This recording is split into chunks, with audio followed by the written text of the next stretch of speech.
Hey, what's up guys? Devin here with Backcountry Exposure. Let's talk about the 2019 version of the Hornet one-person ultralight backpacking tent from Nemo Equipment. I've had this for several months. I've been waiting to do a review because I've been wanting to do a lot of testing with this particular tent.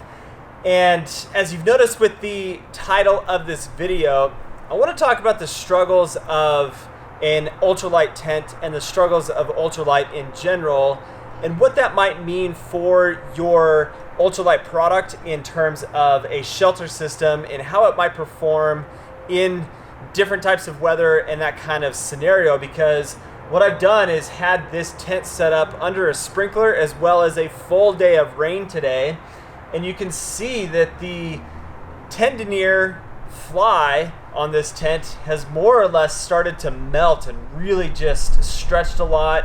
And it's not an ideal situation for an ultralight setup, in my opinion. There are trade-offs that come into using a product like this, because maybe it's not going to perform as great as you would hope it to perform in the long run, depending on what type of weather you might be experiencing. Now, the Hornet one-person really is a true one-person tent. There is a good amount of space on the inside. You've got a decent size vestibule space, which I'll show you here in a minute, but you've got a taper design where you're over 40 inches at the head, about 31 inches at the foot end, and it's a single door for the one person. The two-person version is going to be two doors, but you've got a single door. So on the back side, you've more or less got a stakeout point that allows you to pull the fly away from the inner mesh body. But you've got the one single vestibule space, which again is not a really great amount of space on the inside. Now, with this being an ultralight type of product, you've got, like I said earlier, a 10 denier outer rain fly. You've got a 15 denier floor on the inside, and that really is about as low as I would ever want to go with a sill nylon, because it just becomes more puncture prone and prone to ripping, and really don't know how well this is going to perform in heavy winds, really heavy rains. In fact, I had this out during the winter and I let some snowfall happen on it, and what happened is the tent totally folded on itself. There was so much weight on it that the tent just full on collapsed. And if you've got a really strong wind, you can see that this center ridge pole that's very similar and common to other products out there, like the Tiger Wall from Big Agnes or the Fly Creek as well from Big Agnes. You've got 2 points at the head end, and then it's kind of that triangular shape that creates this center ridge all the way down to the bottom.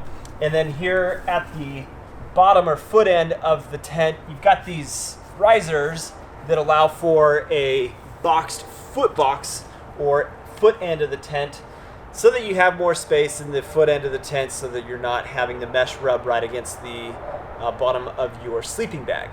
Now, I want to talk about some of the design aspects of this shelter and some of the things that I feel like may have been a slight mistake, but also some of the pros to the design of the Hornet one-person tent. Now, you've got guy lines that are attached here to the poles, and one of the things that I do appreciate that I've seen other manufacturers not put on their tents is a piece of Velcro on the inside of the rainfly to attach to the pole that actually allows for you to grab onto the structure of the shelter and to make it more wind resistant with those guy out points on the tent.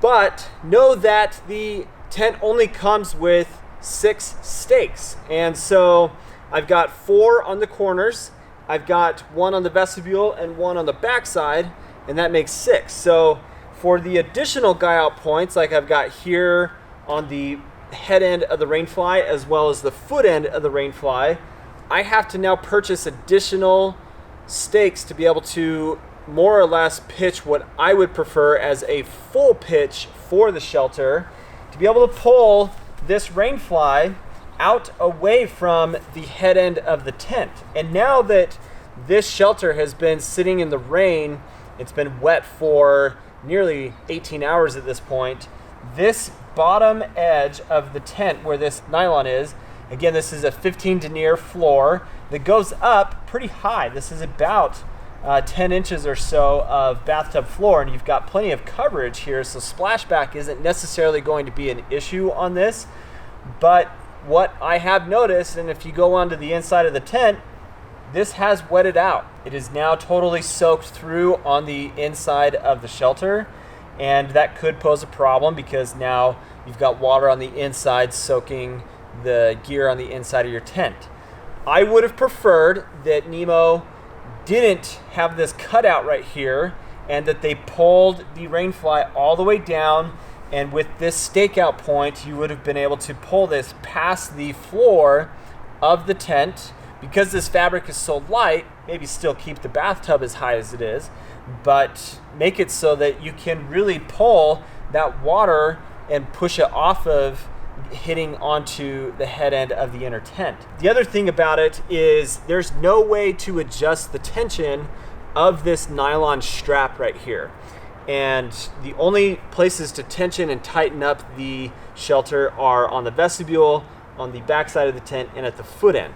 And because of that, it makes tensioning the tent pretty weird. And I've had an issue with getting a proper pitch on the rainfly because what's happened is it's pulling weird on the foot end, and then I've got more or less the inner mesh of the tent pressing against the rainfly of the tent. So you can see that as this has gotten wet, and I know that it sounds like I'm talking really negative about this shelter, and I'm doing it on purpose because I want to express the fact that when you are purchasing an ultralight product like this that intentionally uses really lightweight fabrics, you got to be cautious and mindful about the way that this product is going to perform over long periods of time to exposure to different environmental type of situations.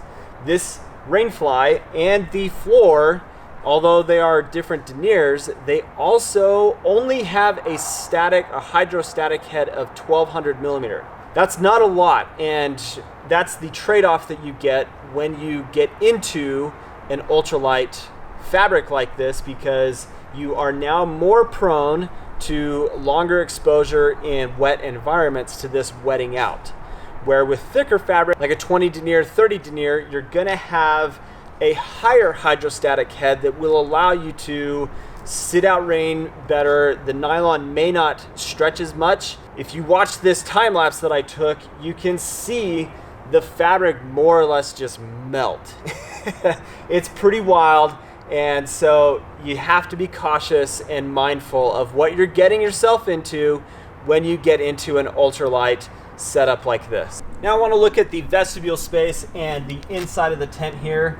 You've got a really lightweight, nice, smooth zipper on the rainfly here, which is nice to have. Again, you've got this fabric all the way up through the bottom of the tent, the floor of the tent, to create a really high splashback zone, basically, on your body of the tent, which I really do enjoy. But you can see here, there is not a lot of vestibule space. And so what I've got is, this is a 40-liter backpack. If I lay it down just like that, then the rainfly is now pressing against the pack. So I don't have, if I'm carrying a larger pack, a lot of space in here, which is not a deal breaker. It really isn't. But it's something to be mindful of, and know that I don't have a ton of vestibule space compared to some other shelters out there that are on the market. Here on the inside of the tent, you've got some cool features that are these, I've never seen it on any other shelter, but they call them volumizing guy out points. So you've got an attached line of cord right here that goes from the body of the tent to the rainfly, and what that does is it pulls the body of the inner tent out and creates more living space on the inside of the tent. And I actually really think that that's a cool thing that Nemo has been able to come up with. You've got a very, very large door to be able to get into the shelter. You do have the ability to roll it back and use the draw cord to be able to pull that and keep it in place. But I like to just take this and actually stick it over top of that guy out point. It's a lot easier. It actually keeps it back away so that you can get into the tent a lot easier than if you just rolled it and used the guy out point. Now here on the inside of the tent, I do have a lot of headspace in here, which is really nice. It's got a good, generous peak height. Got a really cool piece of fabric here that is more or less frosted that I can put my headlamp in, and it's a light pocket, which I think is a really cool feature to this tent, to be able to use that. Sierra Designs incorporated something like that into their product as well, but it was an attachment and it wasn't necessarily an additional integrated pocket. It was an attachment, so I like that aspect. You've got hanging loops here as well on these two corners, right here at the top and here at the closer to the foot end. You've got one pocket right here on the inside of the tent that is your only other storage pocket besides your light pocket. So now if I go ahead and zip this up, I want to show you a little bit more about the internal space of the shelter.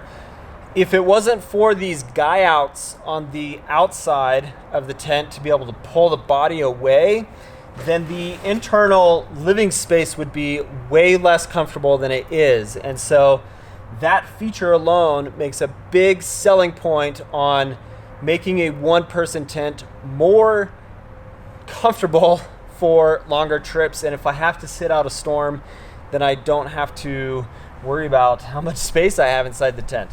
But shoulder to shoulder, this is not very wide. And so once I put on a down jacket, I am basically touching side to side. And one of the issues that I had when I first took this out on its first trip, I was in Olympic National Park, and it was in March, and it was very, very humid and very wet, and I had really bad condensation build up inside the tent. And what happened is I would press against the side, moving around, getting changed and everything, and my down jacket then got wet. And again, not a deal breaker, but something to be aware of, that if you are a bigger guy, I would recommend going with the two-person as opposed to the one-person to save that additional weight. It would just make you more comfortable in the long run. One of the other features that was added to the 2019 version of this tent is you've got this spreader bar, this fly bar that they created that allows for the wall to not come down into a full center ridge line. It spreads it apart, which then makes the walls a little bit more vertical and creates more living space inside the tent. And I really like that aspect and that feature of the tent itself. Now here on the inside of the tent, again, just to emphasize the living space, I've got a generous amount of space here. This is a 25-inch wide pad, and I've got plenty of space to be able to put other small gear items basically in the head end of the tent that allow for me to be more comfortable and not feel really tight, almost like I'm in a bivy sack. So for a 2-pound tent, there's a lot of living space, a lot of features and things that make this a worthwhile piece of equipment to purchase. But is it always worth going for the lightest product possible, or can you spend a little bit less money, have something a little bit heavier? I mean, half a pound to a pound in the long run really may not make that big of a difference. So is it worth having that 10 denier fly and the 15 denier floor, or just change and get a little bit different product, have a little bit better experience with a more durable product than what you might get out of this? And there you go. That's my review of the Nemo Hornet one-person ultralight backpacking tent. It really is a great product. Nemo makes a fantastic, high-quality product. So there you go. The Hornet one-person tent, the struggles of going ultralight. There you go. Thanks for watching, guys. If you're not subscribed to the channel, please do subscribe. Would love for you to be a viewer. Hope you have an awesome day. We'll catch you on the next video. See you later.